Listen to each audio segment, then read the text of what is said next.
Just to let you know, this is being recorded, so we have that indicator that just popped up. That way we can show this for all those people who couldn't attend. We've had a number of people email asking to make sure that this is available later on. Wherever you may be, I hope you're doing well and that your families are safe and healthy. My name is Evan Rutter. I'm the Assistant Vice President for Alumni and Parent Engagement at the college, also an alumnus of the college.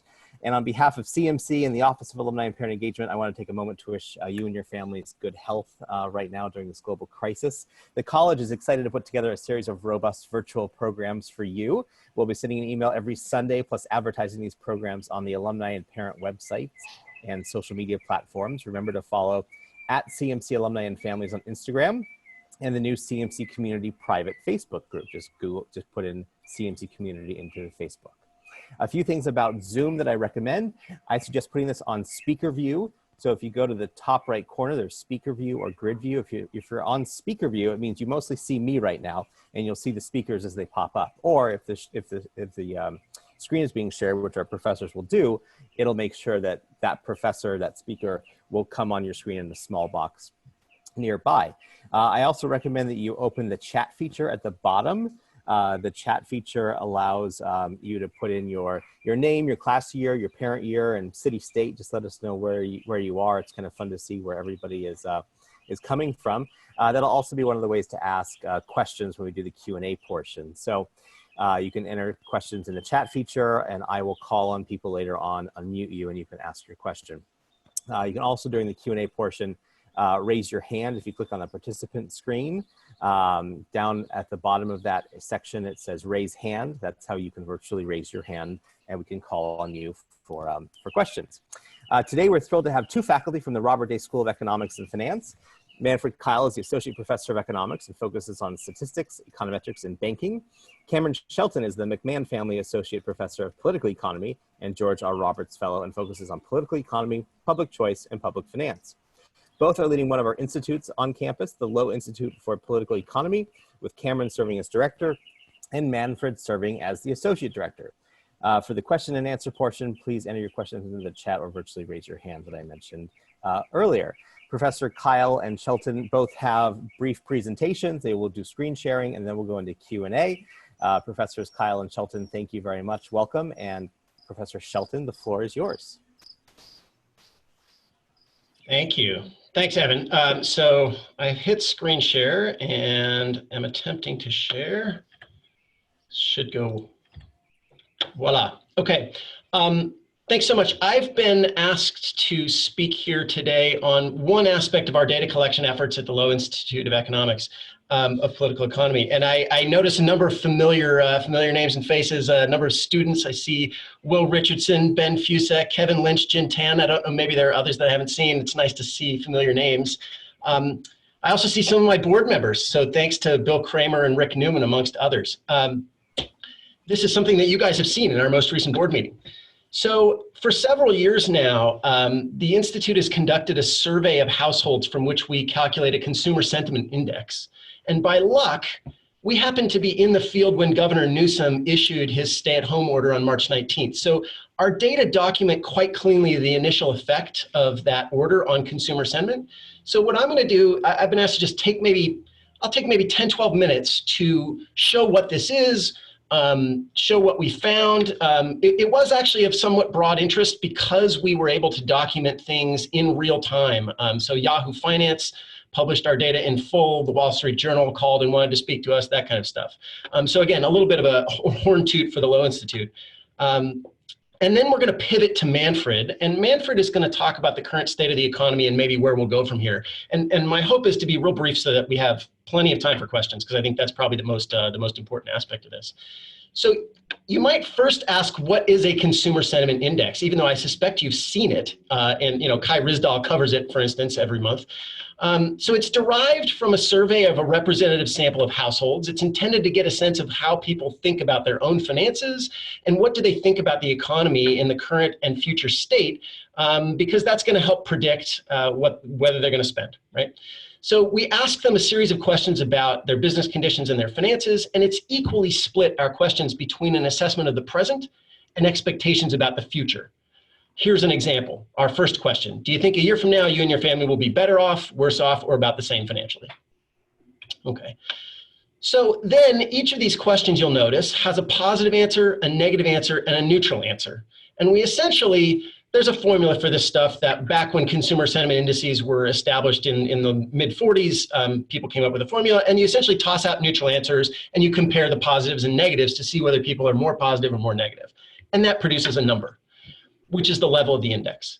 And the level doesn't really matter. All that really matters is whether the number is higher or lower than some benchmark time in the past. And so we typically choose 100 when we start off the index as our benchmark. And so then we just look at, whether things are getting better or worse. Okay, so at the Lowe Index, or at the Lowe Institute, we've partnered with Chapman University to put in place a number of different sampling buckets and a number of different indices. The one I'm going to talk to you about today is for California. But the way in which we do this is we sample a bunch of different buckets in the state, and we hit targets in each region for age, income, ethnicity, and gender. And then we put together quarterly indices. And so, for instance, the one I'm going to talk to you about for now is the California Index, which has been going on for a couple of years now and has 2,000 respondents, which is actually a very large sample size, which means that it's much more precise than most of the national indices that you get on the news. Okay, so, all right, we post the various graphs of our 4 different indices. We also have them for LA County, Orange County, and the Inland Empire. And this is the LA County, so we instituted, we rolled these out a year at a time. So LA came out in 2015. A year later, we started Orange County. A year later, we started the Inland Empire. And then a year later, we started the California Index. So if I put them all together, you can see that there's a common picture. It's exactly what you would expect. That, March, which is when we surveyed Q1, as I mentioned, we were in the field spanning the time when Governor Newsom issued the stay-in-place order. March saw a large drop-off. And a number of the other national indices were saying about the same thing at the same time. But we can actually say more than that because we were lucky enough to be in the field. So I'm going to show you in a moment. First, I'm going to tell you some of the results from across California and split it up by demographics. And then I'm going to tell you what happens on a day-to-day basis because we have a big enough sample that we can compare before and after the stay-in-place order. And so this was what allowed us to call, probably before other people, just how bad this was going to impact the economy. All right, so overall sentiment from fourth quarter 2019 to first quarter 2020 was down about 15%. Not surprisingly, questions that dealt with business climate were down a lot further than questions that dealt with household finances. Now, what's probably going to happen is the questions dealing with household finances will be catching up as the stay-in-place order is hitting household finances, right? Interestingly enough, we found evidence that higher levels of education correlated with greater declines in confidence. And there are other things in our various surveys that suggest that while I think we're all noticing that lower income households are getting hit harder, given which jobs are not being capable of being done online, nonetheless, in the beginning, it seemed to be higher levels of education saw and figured out what was going to happen faster. And so their confidence declined faster. Okay. So the age profile of the initial decline in sentiment was also strongly suggestive. So a number of folks that were at the youngest end, just entering the labor market, worried about what this would do to their labor market prospects, or maybe even the first to get laid off right in the first week. Were anxious, but by and large, anxiety in the early going, remember, this is just that first week or so, post shelter-in-place order here in California. In the early going, it was concentrated more heavily amongst older voters. And that could be a combination of, the effects on the stock market, which, we're hitting very early on in March, as well as the gradient in morbidity from COVID-19. Right? Okay, so now what I want to talk to you about, and I will explain this chart. We were, as I said, in the field just fortuitously between the 5th and the 26th of March. And it was March 19th when Governor Newsom issued the shelter-in-place order for the entire state. So what I did with this particular graph was to pool all the responses to all the questions from all the respondents across the state for each day of the survey. So so we don't have an equal number of respondents in each day, but we have about 100 respondents per day. and they're answering a number of questions, right? So we've got a bunch of positive, neutral, or negative responses. And what was interesting was that we found that as time went on during our survey, the frequency of the responses that remained positive was actually relatively constant. And we did formal regression analysis to sort of ground what you're seeing in the numbers or seeing in the graph here. What happened was a lot of folks that initially were pretty neutral about what they thought was going to happen with the economy switched to being negative. Okay, so we thought that was kind of interesting. The last thing that I want to say is because we had this nice daily data spanning, we were able, again, ahead of pretty much everybody else in the country, to note that the initial quarterly figures were vastly understating the true initial impact of the shock on household sentiment. Let's just take a look at why. So here's the example. 2019 fourth quarter, the index stood at 96.9. Now again, there's no reason to, who knows what this number means. What's going to matter is the change in the number, okay? So if you just look at the first week, so March 6th through 11th, and we just calculate a sentiment index from how households were feeling in that first week of our sample. So this is before the shelter-in-place order.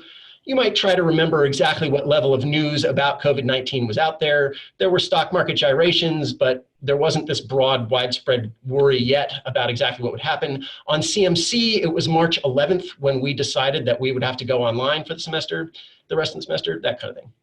Okay, down 5%.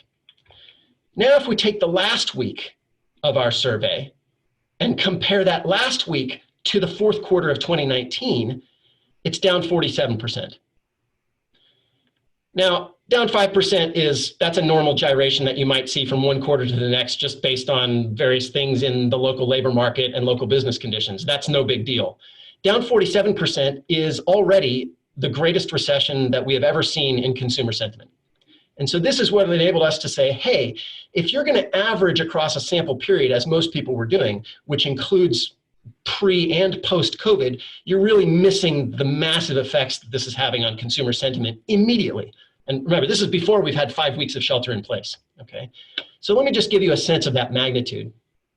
Here is a graph of a national consumer sentiment index that many of you have heard of. The University of Michigan puts it out and has been doing so at the quarterly level since 1960.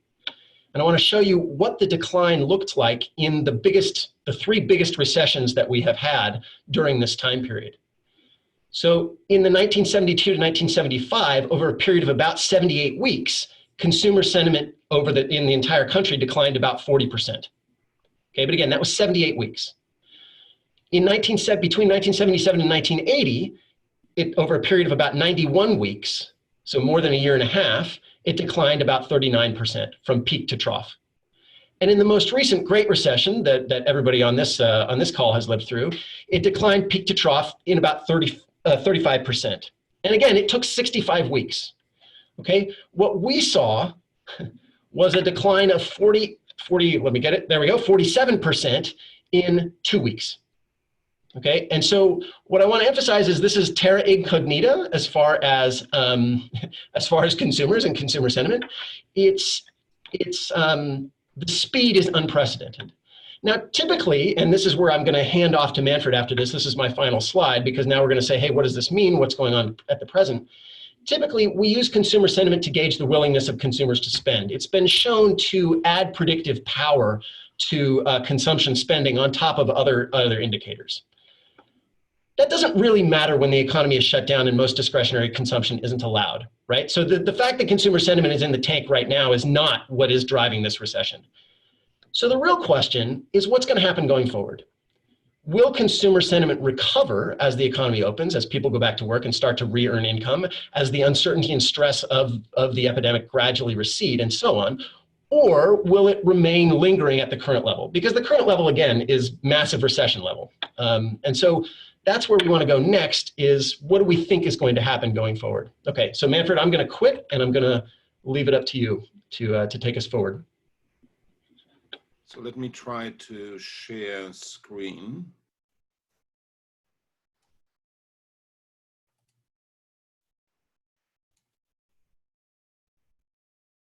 I think everyone can see my screen now. Cameron, at least you say yes. Yes. Yes, you're good to go. By the way, I was going to say, what's that terror incognita, boy? Speak English. But that's okay.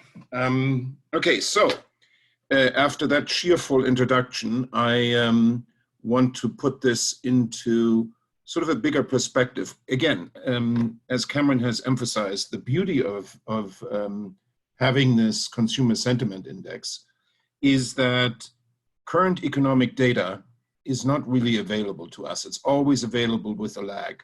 You should think of the US economy basically being an aircraft carrier that goes into a fog bank without radar, because data that where we are currently is not available. For example, the unemployment rate that will correctly reflect what the state of the economy is will not be published until May 8th.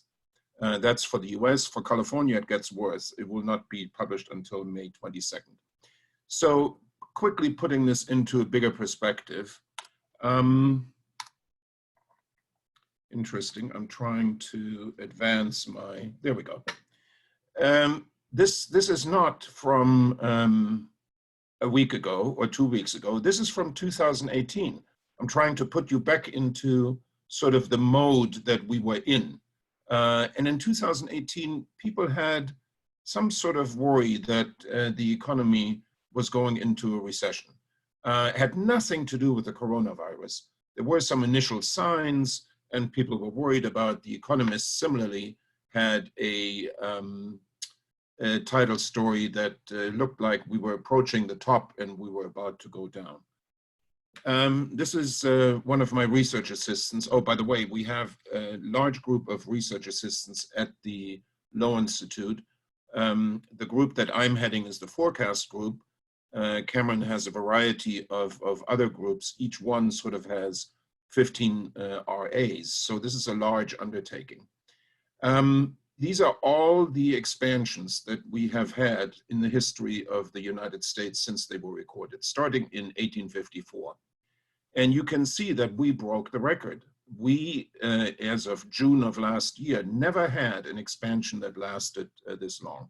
So perhaps with the idea of expansions may die of old age, a lot of people were starting to get skeptical. Of course, again, not having any idea regarding the coronavirus.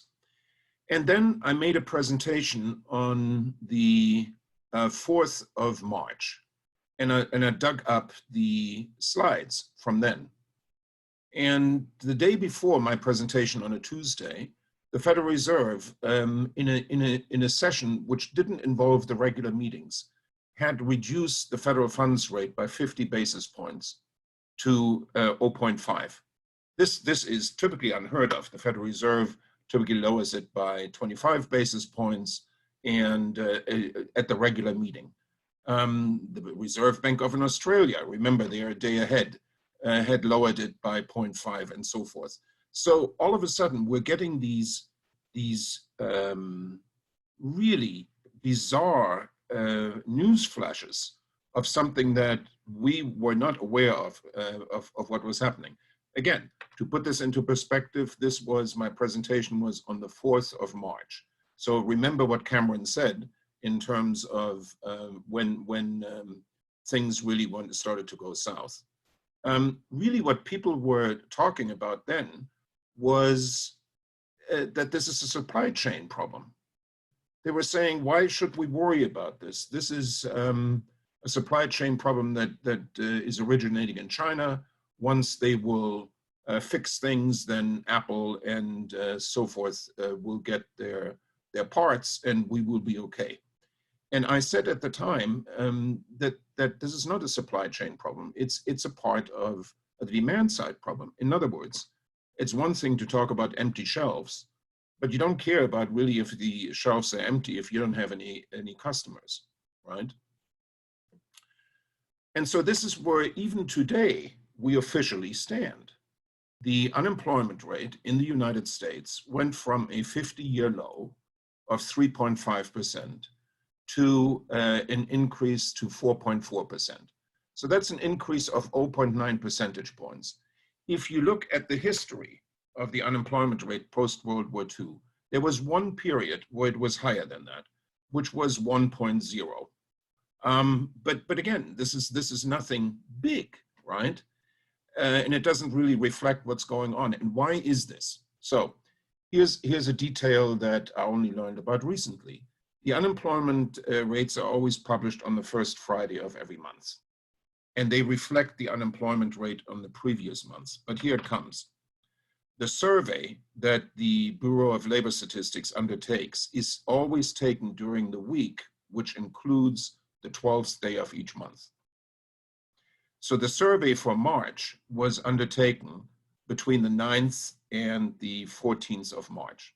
Well, that was before the stay-at-home orders came through, right?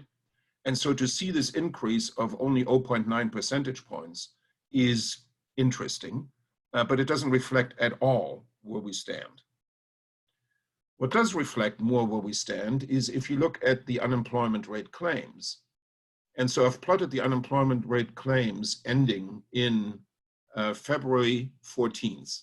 So this is really before really things went bad.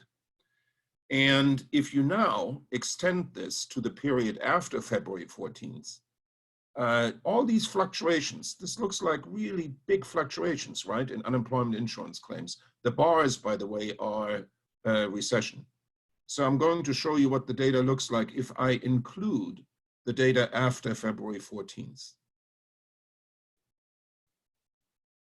That's dramatic, right? It's the same data. It just includes data points after. We're on a new scale.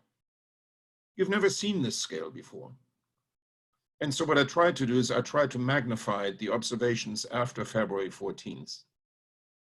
And this is what it looks like. In the week of the 21st and the 28th and the 4th, the 11th and 18th, that's the latest data point available, we are on a scale of 3 to 6 million unemployment rate claims. Okay? The next survey that the Bureau of Labor Statistics will publish is, it's always on the first Friday of each month, but the next Friday of the next month happens to fall on the 1st. So we will not know the data until May 8th. So May 8th will reflect this data. And what are we going to see? Using the unemployment insurance estimates, our best guess of what the current unemployment rate is for the United States is 18.5%, 18.5%. California, 20.3%, 20.3%, a fifth of the labor force out of order. Back to what the relation is with what Cameron is doing. We have tried also to find some other statistics to show us how bad things are. One of them is you can look at travel times. And so these are travel times from the Inland Empire into various places in Los Angeles County and in Orange County. And the reason I'm putting this up is when you lived in Claremont at some point, well, there are some of you who lived in Claremont before the 210 opened. But when you lived in Claremont, 20% of the labor force of the Inland Empire, that's San Bernardino County and Riverside County, where, by the way, 4.5 million people live. 10% of Californians live there, in case you wondered. And the reason why the freeways, the 10 and the 210, and if you go south, the 15, or if you go towards Orange County, the 91, the reason why they were always jammed was because 20% of the labor force from the Inland Empire commutes into downtown. And so this was before the onset of the crisis. Let me take a typical example, Upland to downtown. Upland to downtown happens to be 38 miles. So it doesn't take a a rocket scientist to figure out that if you drive 60 miles an hour, it will take you 38 minutes to get there. The worst time to leave is at 7 a.m. on a Thursday morning. It takes you 2 hours 10 to get to downtown. And if you come back at 5 o'clock, it takes you 2 hours 20. So the total commuting time is 4.5 hours. So then we looked at how this changed on the day after the stay at home. And as you can see, everywhere, except for if you came from the high desert into Rancho Cucamonga. That's really not leaving San Bernardino County. They all went down significantly, and we're not alone. We've done this for the rest of the world. So you can see in this graph what things look like before the onset of the crisis and afterwards, right? So with the exception of Tokyo, and this data is a bit dated, so I should ask Ilyana Kainen, whose parents used to live in Tokyo, what that looks like. But anyway, this is obviously a world phenomenon. So here was our forecast. And then I sort of have to go very quickly through some of the stuff because I'm running out of time. Before March, well, around March 20th, we said there are two scenarios and we're willing to make a forecast under these two scenarios. Scenario number one was that we have a decline in confirmed cases by the second week of April, and that everything will be under control in the second week of May. And we said, if that happens, then we will see what we called a significant recession, but with a recovery in the fourth quarter. And if the coronavirus is not under control, then we are in DEFCON 3. Those of you who don't know DEFCON 1 is worse than DEFCON 4, but anyways. So that was it. And that was our forecast. And what we did is we actually gave everyone a canary in the coal mine scenario. We said, what is your canary in the coal mine scenario between, indicator between the two? And for that, I picked the Coachella Festival. It's not because the Coachella Festival has such a huge impact. It has a huge impact on Coachella Valley in the city of Indio in particular. To give you an idea, there are 225,000 people who attend the Coachella Festival every weekend. So over 2 weekends, that's 450,000. All of the Claremont college students, by the way, go, but that's besides. It generates revenue together with Stagecoach of $400 million. So that's a lot. But it has little impact on the US economy. What I was trying to say, it's my canary in the coal mine, because that festival was postponed from April to October. And if the festival takes place in October, then I think good things will happen in the sense that the Dodgers will be playing. The Los Angeles Football Club will be on. The Clippers and Lakers will be playing and so forth. But if the Coachella Festival is postponed permanently, then I think that is an indication that we're in it for a longer period. And frankly, I cannot see at the moment how Coachella will take place. It hasn't been canceled completely, but frankly, it is about to get canceled. And the governor is not going to let 225,000 people gather in a small space surrounded by people who are A, very rich, and B, older, right? So I don't think that's going to happen. Biggest effect, of course, is on leisure and hospitality. I want to give you one quick example of numbers that you can relate to and understand. At some point, I wanted to know how many flights are there from China to California every week. And it turns out that there are 145 direct flights from China to California, okay? Either into SFO or into LAX. And so I made a mild assumption. I said that there'd be 300 seats on each one of the flights. Of course, if you fly with a Airbus 383, you know, there are many more. But let's go conservatively, 300 people, and each one of them stays for 14 days in California. And each one of those stays, when they stay, they spend $100 a day. If you calculate that, you come up with monthly expenditures from that source alone of $250 million. So that's in 4 months, $1 billion. And this is just California. We're not talking about the US. And this is just people from China, right? So the effect at the moment will be huge. I have to be careful in terms of time. So let me go through a few slides quickly that I want to focus on. Here's some nice pictures of what Los Angeles looks like these days. Obviously, I cannot take beautiful pictures like that. So these are from the LA Times.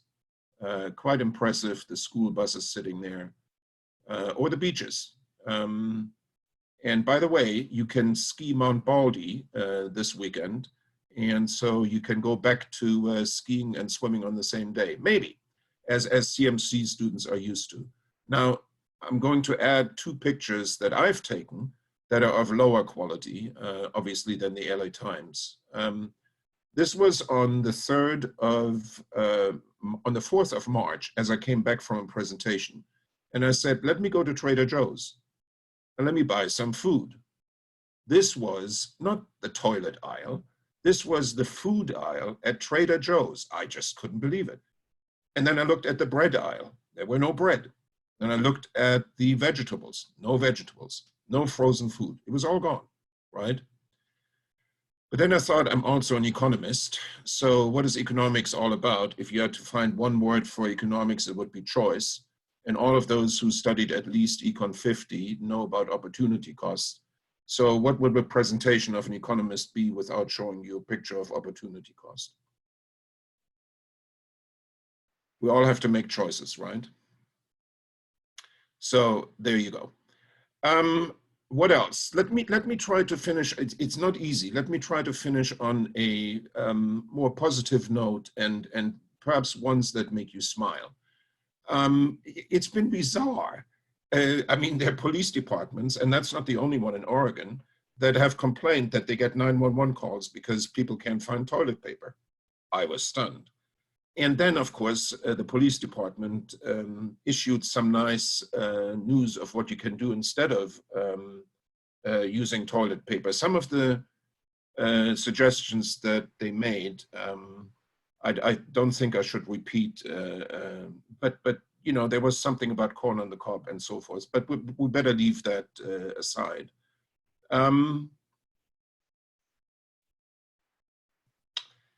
There is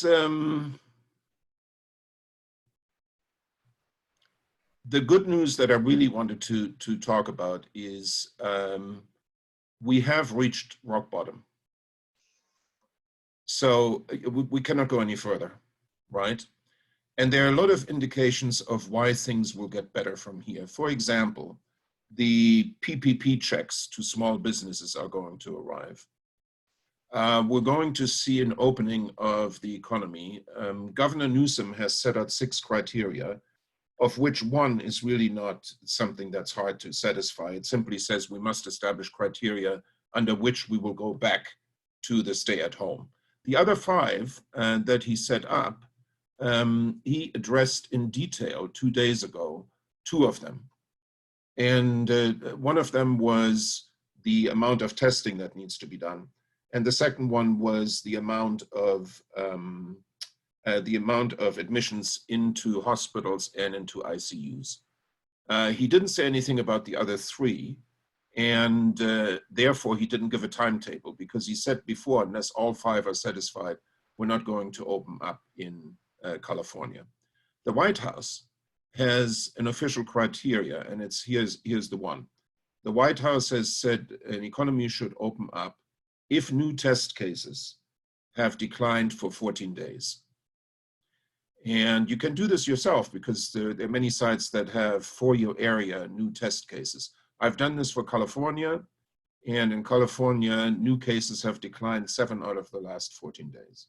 So we're not quite there yet, but I think we will be. And so my best guess is that the economy in California will start to open up in the second half of May. What is this going to look like? Well, we can look at some countries that have opened up. So for example, in Germany, what did you do? Or what did they do? They first of all opened garden centers, and then they opened small stores. And the stores had to be less than 9,000 square feet. Same thing with restaurants. And even then, you would only allow a small number of people into the store. The same thing with the restaurants. They had to be less than 9,000 square feet. If they were more, they had to cordon sections off. Department stores opened, but they had to cordon off sections, right? I think also what we will see is some sports that will start to happen. Not Cameron and my favorite sport, which is soccer. That's going to take a while. But I cannot see, for example, why you couldn't have any golf tournaments. In a golf tournament, you don't exchange balls. You don't have to shake hands. It's a question of crowd control. So if you had distances between people, that should not be a problem. Same thing with tennis. So with tennis, the only thing that happens is the ball gets exchanged. But unless you spit on the ball, as you do in baseball, you probably are fairly safe. So we will see these sort of things happening, but they will happen slowly. Let me finish by showing you something very quickly that I think all of you should go to that website if you haven't seen it. This is a really nice simulation of what infections look like under various scenarios. And it's very educative. It's from the Washington Post. And so quickly, what it does is, if you are a blue ball, you're not affected, and a brown ball, you are affected, and you stay infected. So this is what it looks like if you do not have any social constraints. So people moving about, you can see at the top what the curve looks like in terms of infections, and eventually, these are 200 balls, eventually everyone gets infected, and that's it, right? And the curve will look like this. Now, what does it look like if you do a Wuhan? So Wuhan, you completely do not let any people off, so everyone gets affected in Wuhan, or all of the balls, and then eventually you relax things. So as you can see, there will be a second wave, and the second wave, in this case, is actually higher than the first wave, and eventually, again, people will get infected, right? And here's the effect of social distancing.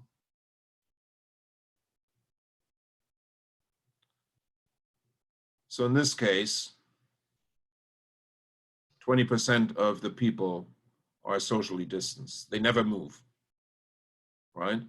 So if they don't move and they don't come in contact with people who are infected, then that's it, okay? So the curve obviously is quite flat. And I think that was the idea. If you wanted to demonstrate to someone what the idea was of social distancing, that's it. So in the above graph, 25% of the population moves. And now you want to see what happens if just 12% of the population move.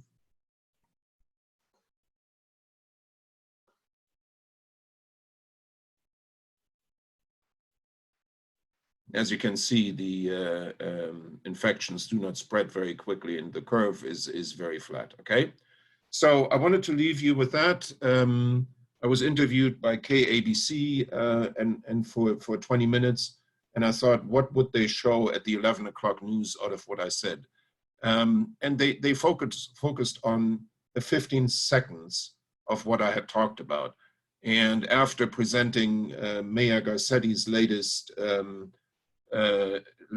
news on what the budget looks like for the city of LA, they said, well, there is one economist who sees something positive.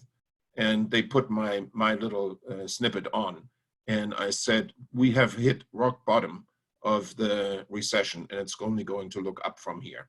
So that was what they focused on, and I'll leave you with that. Thank you very much, Manfred. So we have a few questions coming in.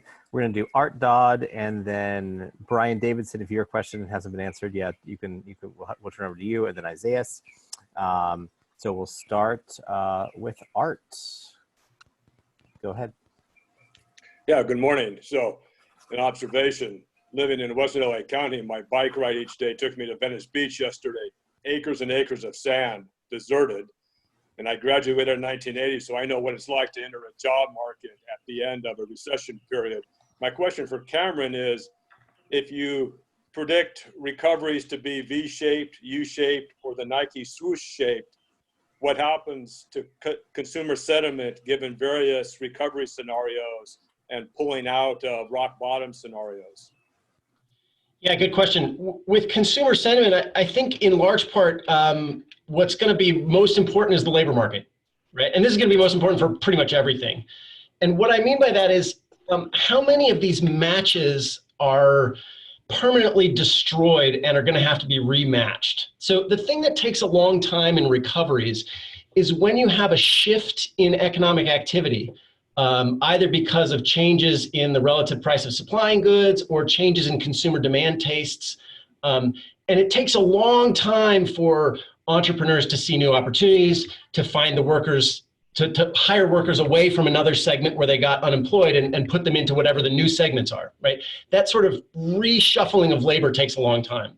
So the question that I have here is that going to be the case here, right? So the rosy scenario that some people are painting is, no, it's great. We put things in, Paul Krugman's memorable phrase, we put things in a coma, we'll bring people out of the coma, and everybody's going to want to do the exact same things that they were trying to do before the coma. It's no big deal.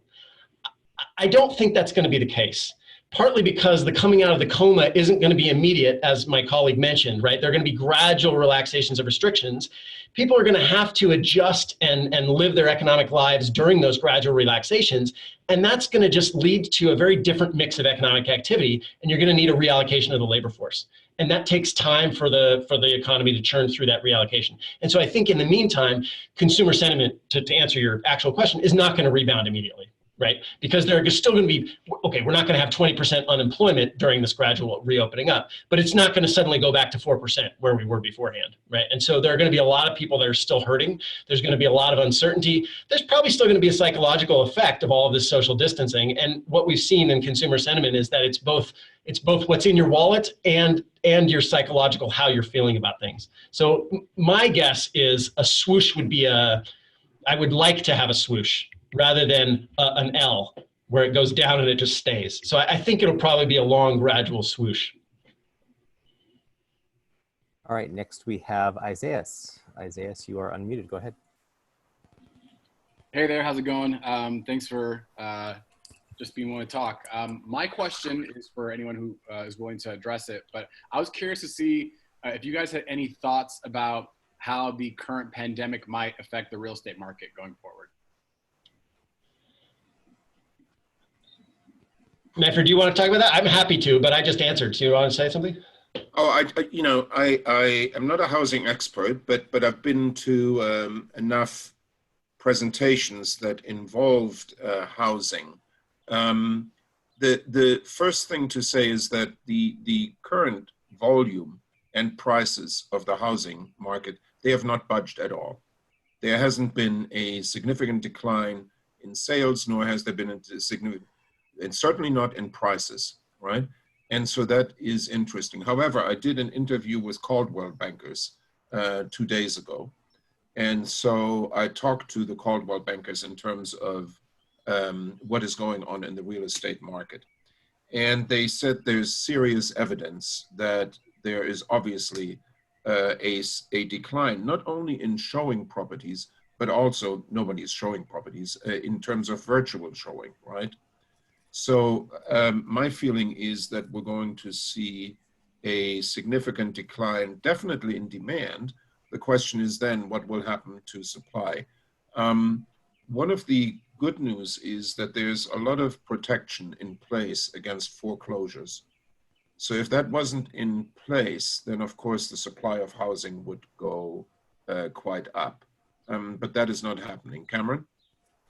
Yeah, I would echo that. I think Manfred's right to focus on the foreclosures aspect. Again, we do have to worry about demand side issues because there are going to be a lot of people whose income is not what they were expecting, right? And who have taken a hit to wealth, which they might have been, their savings might have been towards a down payment or towards moving into a larger apartment or what have you, and they've had to cover their own income loss over this last 5 weeks, right? So I think there will be a slowdown. I actually think on the real estate market, the seismic part of the real estate market is going to be the commercial, right? And commercial real estate is just absolutely going to be gutted by this. So that's where the interest is going to be, and I'd be curious.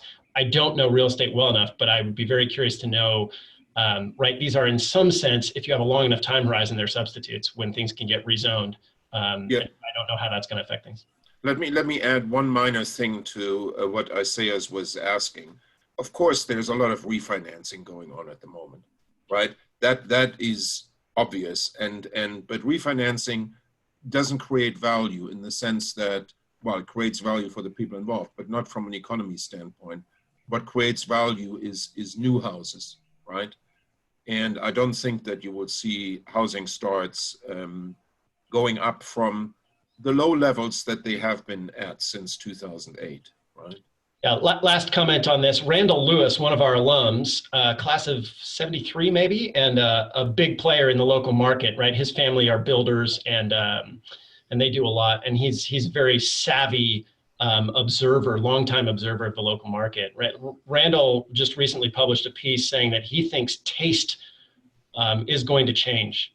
So he believes that home offices are going to be more important, and that people will be interested in having a little bit more space at home for home offices, and that fewer people are going to rent fewer people are going to rent with people they don't know, with strangers.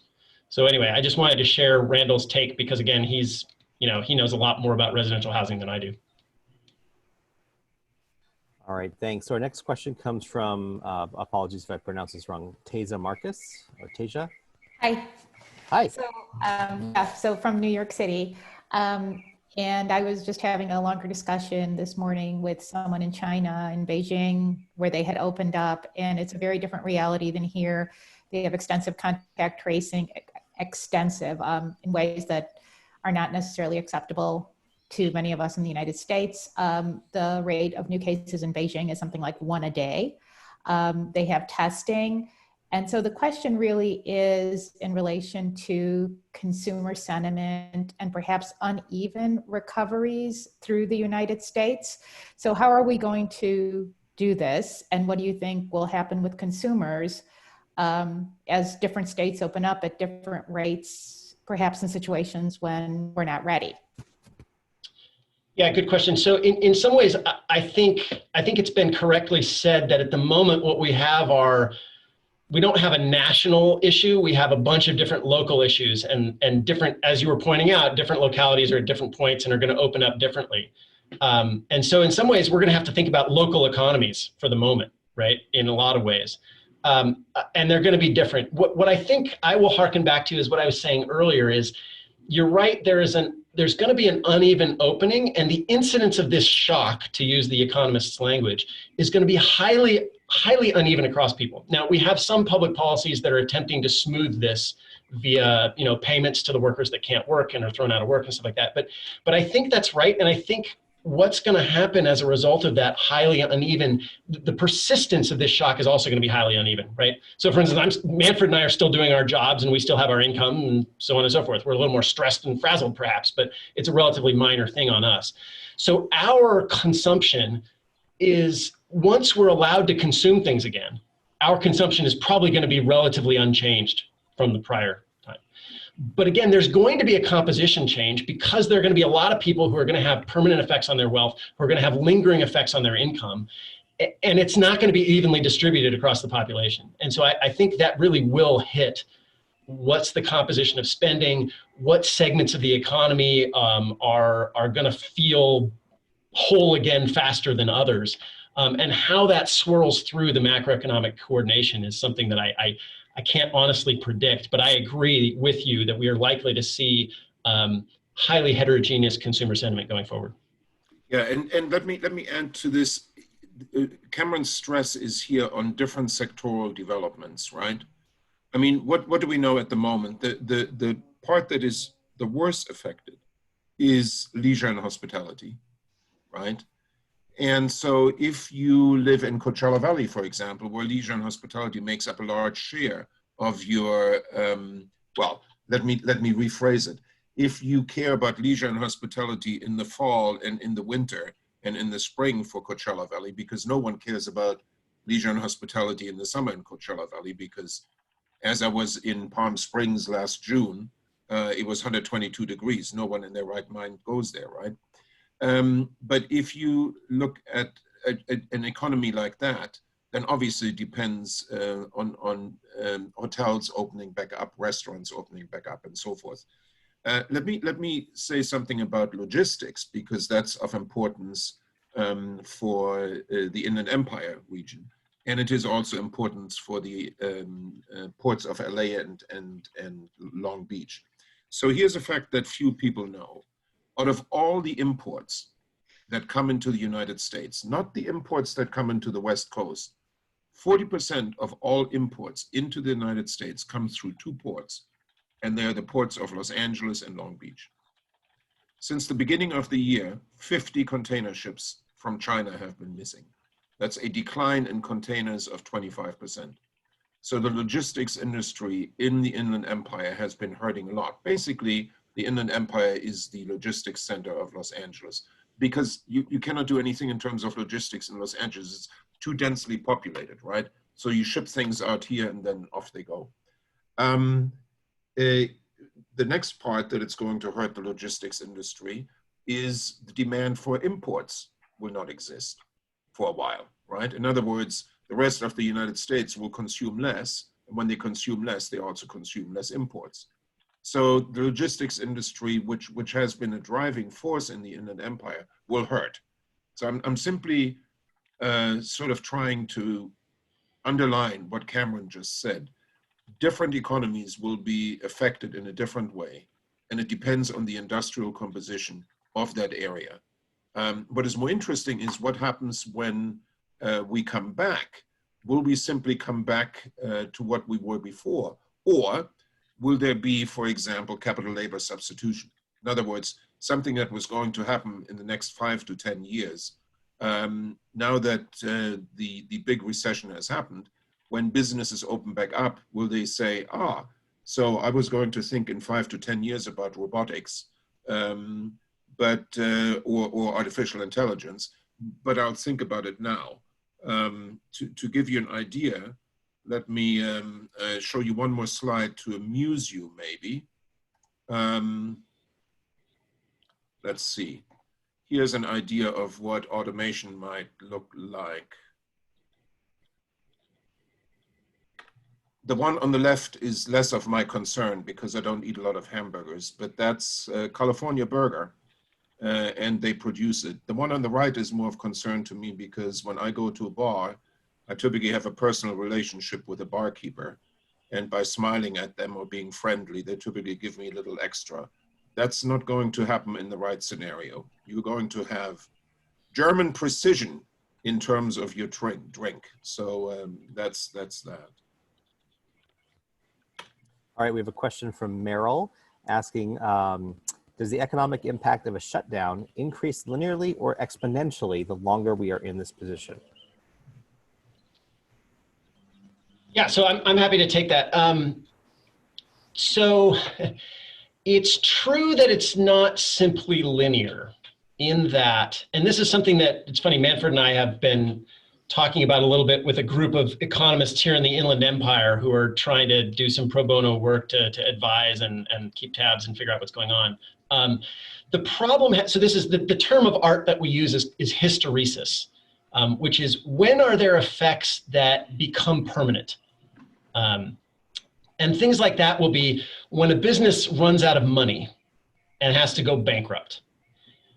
What happens then is it can't simply, or it'd be very hard to simply reconstitute the business once the economy is reopened.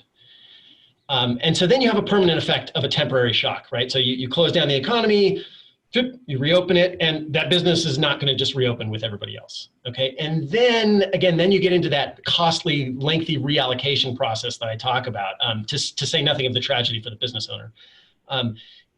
And so, I mean, that's one aspect in which these things are not simple and linear. And there are a number of others, right? As Manfred said, thankfully, there are protections against people being tossed out of their apartments and their homes, because that, again, has these sort of lingering costs. What else? Other things besides simply separating matches that have already been found and consummated in the market, either in the housing market or in the labor market, other than separations, there are also, of course, the classic Keynesian spillovers where, you know, lack of income in one means lack of spending, and then that spending is somebody else's income. Those are the two aspects that I would think of. And I guess the one that I'm really focused on is that those permanent effects of the temporary shock that simply won't be reversed once we reopen. That's where I would say you start to have, and those are, the longer you go on, the more and more of those are going to happen, right? So Manfred and I, along with some other economists in the area, did a survey of local businesses and found that, for instance, small businesses, the median number of weeks that they could go before having to declare bankruptcy was 4. So just based on their cash reserves and what was happening to their costs and stuff like that. And so that's one where you could think of, what does that curve look like of how many more businesses are going to run into serious trouble in terms of bankruptcies as the crisis lengthens. It's probably not linear. I don't know if I would call it exponential, but it's probably not linear. It's probably increasing faster than linear. And hopefully the PPP loans are designed to lengthen that time period and bend that curve. We're all talking about bending curves. And so that's what I would think of in response to your question. Manfred. Let me just add to that quickly, something closer to your heart perhaps that you can compare it to, and then I'm realizing that we're running out of time. What Cameron was answering was basically the same as if you had asked what will happen if Claremont McKenna will not have regular classes in the fall. So the longer that the crisis lasts, will your association with Claremont McKenna be weaker? Will it be stronger, and so forth? I think you can read from that. If the crisis lasts longer, if we have to cancel the fall semester in the sense that we will just have online courses, a lot of people will take the semester off. The estimate is as high as 50%, and you know, the relationships will be weaker, right? If, on the other hand, we come back with classes in, whether it's in September or maybe we start in October, then, you know, yes, it will take a while to get back to normal, such as what are you going to do to dorm spaces and what have you. But these things can be fixed over time. The bottom line is, of course, we need a vaccination. And for what it's worth, there is a German firm that works with Pfizer that has gone into clinical trial. And when the news was announced, they said that they were the 5th firm that has gone into clinical trials, right? So the hope is that by next spring, we will have a vaccine that is, to look at it in an optimistic way, some people claim as early as in the fall. If that happens, of course, a lot of good things will happen. But that's in the future, and we don't know if things can be mass produced by then. Mm-hmm. So we're out of time, but there are 2 questions here that are somewhat related, and I hope everyone has just a couple of minutes. It's about macro policy, and Feng Shi asks, will the Fed balance sheet expansion cause a hyperinflation? Andrew asks, is there a worry that continued money printing from the Fed will change the sentiment towards the US dollar as a reserve currency? So, Cameron, it's all you. Okay, let's take them in order. I think the first one is easier, frankly. So right, inflations take a while to get going. Look, fundamentally, the inflation happens because businesses believe that they can charge higher prices, and they decide to charge higher prices. So I think, you know, you have to get to that point where demand is outstripping supply before you start to worry about that. And so at the moment, that's nowhere near a fear. At the moment, in fact, over the last decades, central banks would you know, give a lot to have increased inflation and have been unable to do so, despite extraordinary measures and putting out all kinds of excess liquidity beyond what was, you know, classically thought of as prudent in the 70s and 80s. So I don't think we have to worry about hyperinflation. Now, it's also true that central banks tend to get behind the curve in reducing and removing that liquidity, but you know, there are all kinds of reasons why I wouldn't worry about hyperinflation right now. The reserve currency question is a little bit more interesting and a little more difficult. Typically what happens in these crises, right, is the United States is seen as a little bit of a safe haven, and so demand for dollar-denominated assets goes up. Not only that, but other countries are also, you know, coming to extraordinary rescue measures. Now they're doing it in different ways, and so the euro-denominated assets and yen-denominated assets and yuan-denominated assets are, you know, they're not all going up in lockstep. But that one I would say is difficult to predict. So the idea of the U.S. as a reserve currency rests in certain points on it's an equilibrium that everybody has coordinated on, and those things switch, you know, at times that are hard to predict. But I would say that that's been predicted for quite some time, and the alternatives have serious problems themselves, right? So do you think this crisis is going to make people want to coordinate on the euro? Probably not. Do you think it's going to make them want to coordinate on the Chinese yuan? Probably not. Do you think it's going to make them want to coordinate on the Japanese yen? I think that ship has sailed a long time ago, and they're creating more debt than we are. So again, in some ways, it might be that the United States escapes simply because it is, the alternative that looks the least bad in these ways. Manfred, do you have a wild disagreement with what I just said? No, I just wanted to everyone to see that I've grown a tail. Do you two have time for one more question? Sure. Okay. This is from Clay Spence. Any theories on why the stock market recovered so swiftly from the trough? I'm curious whether the stock market still reflects basic economic conditions or whether it's somehow divorced from the real economy, which just seems to be deteriorating. So let me tell you, as someone who left the stock market quite early, perhaps because I'm older, I was surprised. I look at the stock market as the wisdom of crowds, right? I wouldn't dare to speculate against that. I was surprised how long it took the stock market to crash as it did. And perhaps it is because I have closer connections than many people to Asia. I was in Korea when MERS happened, and I saw what it can do to an economy.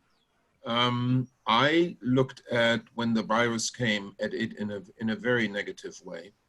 And I think the reason why we see the recovery at the moment is perhaps the stock market overreacted, and there has been some rebound. Mind you, if you look at it from the peak, we're still a substantial amount down.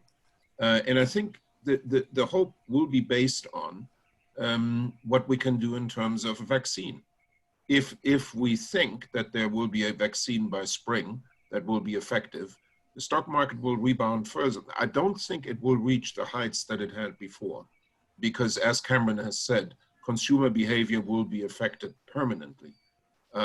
There will be a swoosh type of recovery, so it will take a long time for us to get back. And the stock market, frankly, will take that into account, right? But that's how I see what the stock market has done. Cameron?